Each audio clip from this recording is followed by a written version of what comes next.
How's it going, YouTube? Captain OG here with Team KYP.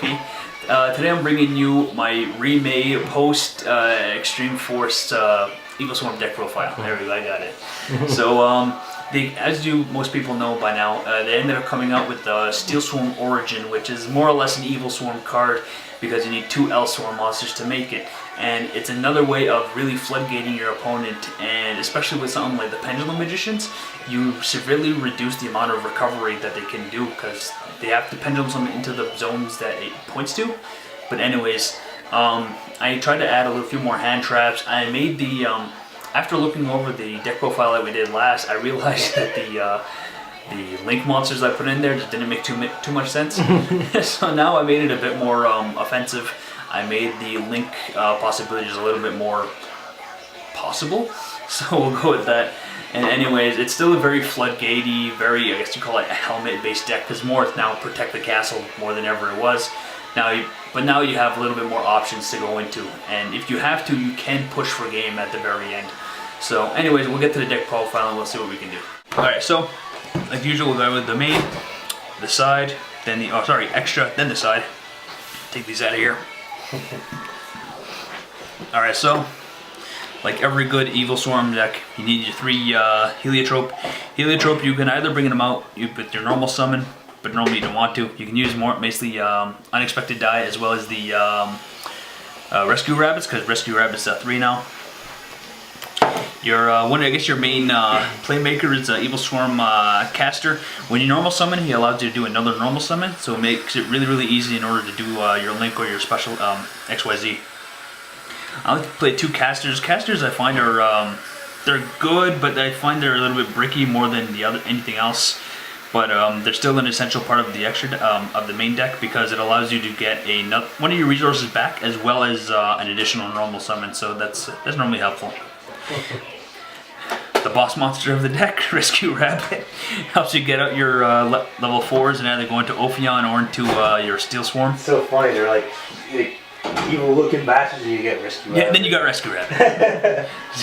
He saves the decks. Cute little bastard. Now for, just to add a little bit more hate to everything, the 3 Ash Blossoms, because you need 3. This is the only hand trap that I played 3 of. The reason why is because it's the most flexible one. So, like, that's why I only played 2 Ghost Ogres. Ghost Ogre, the same thing. It's good, it's just, you don't want to see more than 1 in your hand. The same reason why I play 2 Drolin Locks. Drolin Lock is really good too, because it just, it more like stops your opponent and your play right there. Nobody's searching, nobody's drawing right after you activate this card. So, it's good, but it all really depends on the deck you're facing on. For the last 2 hand traps for Drolin Lock as well as Ghost Ogre, I play the 3rd of each inside the side deck, just in case they're a little bit more effective against whatever I'm facing at the time.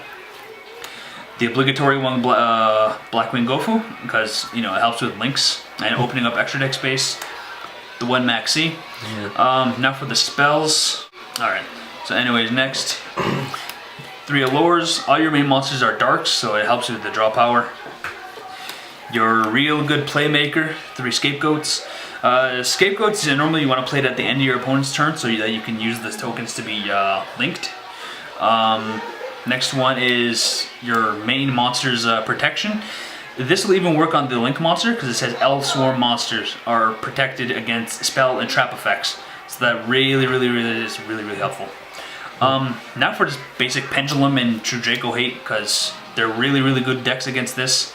Cosmic Cyclone as well. It's basically to get rid of Pendulum Scale so they can't recycle it. And yeah, that's about it. More playmakers and more or less monsters in your deck. His Unexpected Die gets your normal monsters to the field. Reinforcement of the army. Search for 1, what do you call it? The 1 Castor. Raigeki. If you combo off Raigeki with Evilswarm Origin, it's absolutely amazing, especially if your opponent's got a big board. You activate this, blow up your opponent's board, and because Steelswarm Origin's effect, you get special summon level 4 Evilswarm monsters to your field equal to the monsters that are destroyed.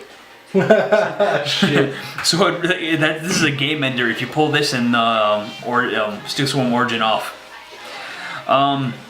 I find Evilswarm monsters have a hard time against monster effects. So I would play a third Solemn Strike, but the Solemn Strike is really, really difficult to play in this deck now. I used to play like Lost Wind or whatever, but Lost Wind is it's a really, really good trap. Don't get me wrong. It's just I really need to make space for more of like the Link, the Scapegoat, and just other stuff just to help get your plays going.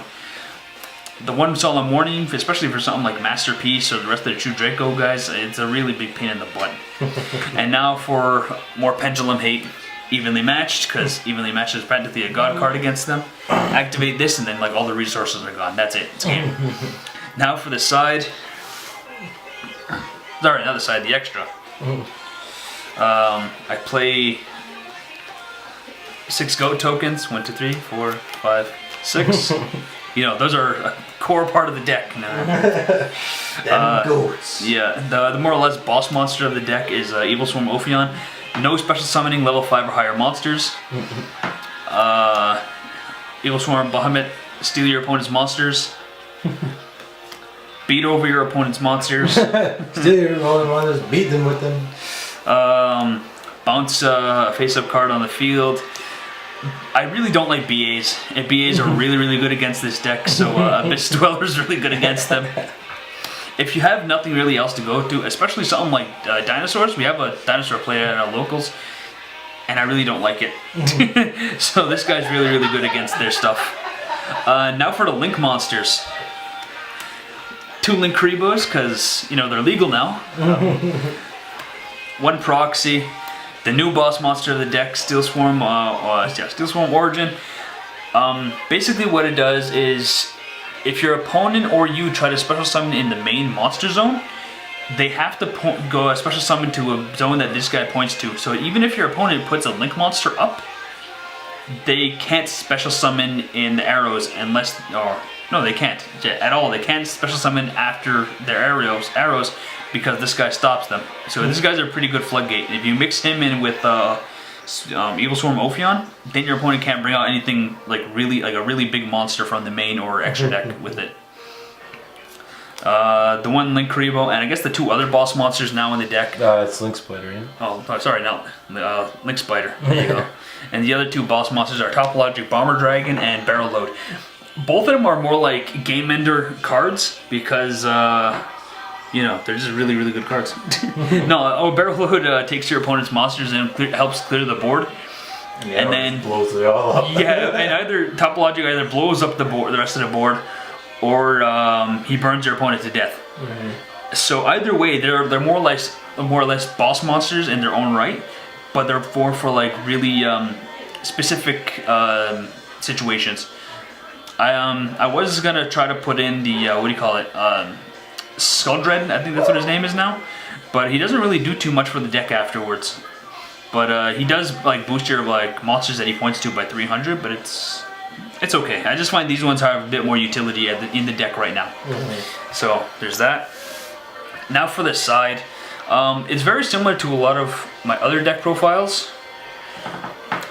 DD Rebel King Leonidas, especially if you're going second against a Trickstar player.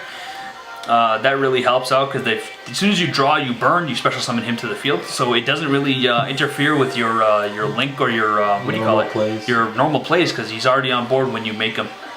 The same thing with Chaos Hunter against Trickstars and ABC. You special summon this guy to the board; they can't banish any of your stuff, so this really helps you. Now for just general like hand traps. Like I said, we have a dinosaur player at our locals, so effectively it really hurts against them. This also hurts against the what do you call it, Trickstar players if they have nothing to bounce the Candina out, because then they stops their consistency.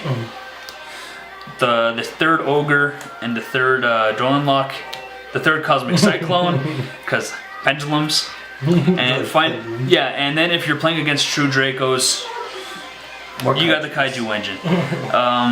True Dracos are really, really bad matchup for this deck, mainly because, you know, especially Masterpiece, and it's just a big pain in the butt to get over. And you don't really run anything that's big enough to get over it unless you use a Kaiju. A Kaiju, you can beat over that.